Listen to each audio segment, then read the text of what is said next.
আমরা অনেকে মনে করি কি যে সাধুরা কেবলমাত্রই কীর্তন করে, সকল সহজ পথকে বেছে নিয়েছেন, নাম করছেন, লোকের বাড়ি বাড়ি গিয়ে ভোজন করছেন, আদি আদি কোনো কর্ম করেন না, কোনো কাজ করেন না। এমনকি কোনো কোনো সাধু যদি কোনো জীবের দ্বারে ভিক্ষার জন্যেও যান, তাহলে অনেক সময় আমরা বলেও বেশ বসি যে হে মহাত্মাগণ, আপনার এখনো বয়স রয়েছে, আপনি যুবক রয়েছেন, আপনার শরীরে সামর্থ্য আছেন, কাজ করতে পারেন তো, কেন করেন না বলেই বসি আমরা। তাহলে ভিক্ষা কেন করেন? আমাদের মনের মধ্যে প্রশ্ন, তাহলে ভিক্ষা কেন করেন? জানেন, শ্রীমন মহাপ্রভুর ভোগ নিবেদনের জন্য সেখানে ভিক্ষার প্রয়োজন রয়েছেন। ভক্তের দ্বারে দ্বারে গিয়ে সেখানে ভিক্ষা।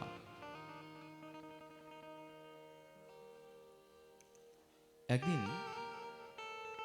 এক বাড়িতে এক সাধু ভিক্ষায় গিয়েছেন। এক মা, তিনি ওই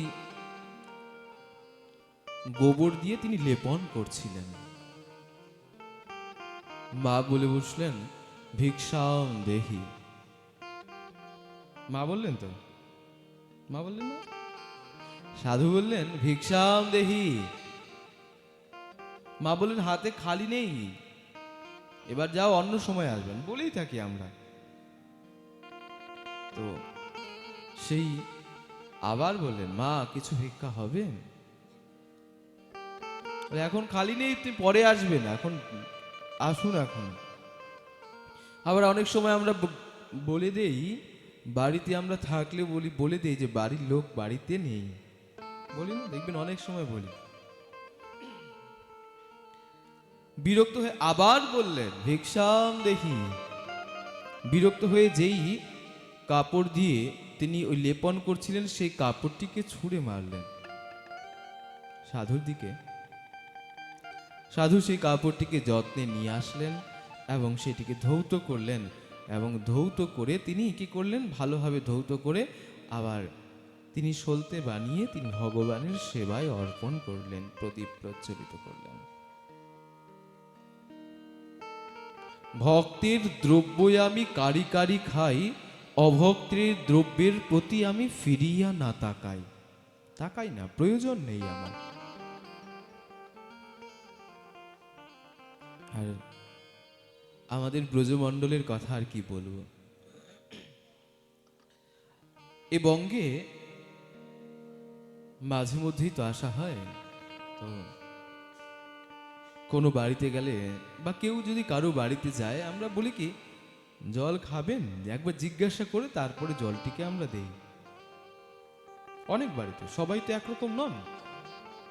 আমাদের ব্রজমণ্ডলের মধ্যে আপনি যান, আপনাকে চিনে না জানে না, যে কোনো ব্রজবাসীর বাড়িতে যাবেন বা কোনো ব্রজবাসীর বাড়িতে সাধুরা গিয়েছেন, আগে জিজ্ঞাসা করুন, বাবা बैठो, কাছে ভোজন কিও কানায়? সাধু যদি বলে না আমি কিছু পাইনি, এখন আর পাবো না, साधु की बोलते हैं क्यों नहीं पाएगा तू, बैठ पहले, पहले बैठ, भोजन करके जब जाइए यहाँ आते हैं। খাটিয়ার মধ্যে সাধুকে বসালেন এবং বসিয়ে ওইদিকে ব্রজবাসী মা ওই কথা বলতে বলতে তার ওই আটাও মাখা হয়ে গেল, আর আটা মাখতে মাখতে সেখানে হাতে রুটিও তৈরি হয়ে গেল, ঘি দিয়ে সেখানে লেপন করে, সবজি থাকলে সবজি দিয়ে কিংবা আচার দিয়ে সাধুকে দিয়ে দিল, লে বাবা। আপনি রুটিটি তুলবেন, টপ টপ টপ টপ করে ঘি পড়বে।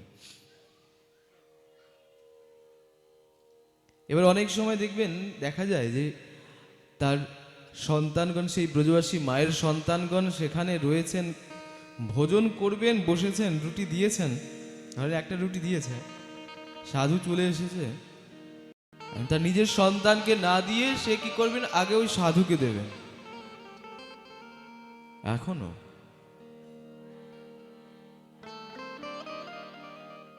সাধু সেবা, বৈষ্ণব সেবা, এই সকল কিছু সেবাগুলোকে আমাদের কিন্তু গুরু মহারাজই শেখান। ছাড়িয়া বৈষ্ণব সেবা নিস্তার পাইয়াছে কেবা। বৈষ্ণব সেবা ছাড়া কোনো কিন্তু গতি নাই। কেন জানেন?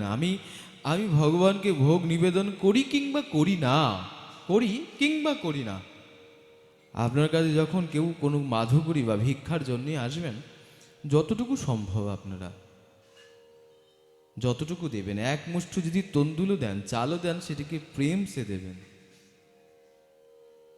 নিজের মনোবৃত্তিটাকে ওই সংকোচ করে না, মলিন করে না, আপনি আনন্দ মনে সেটিকে দিন। কারণ আপনি জানবেন যে আপনার ওই অন্নটিকে ভগবানের সেবায় অর্পণ হবেন,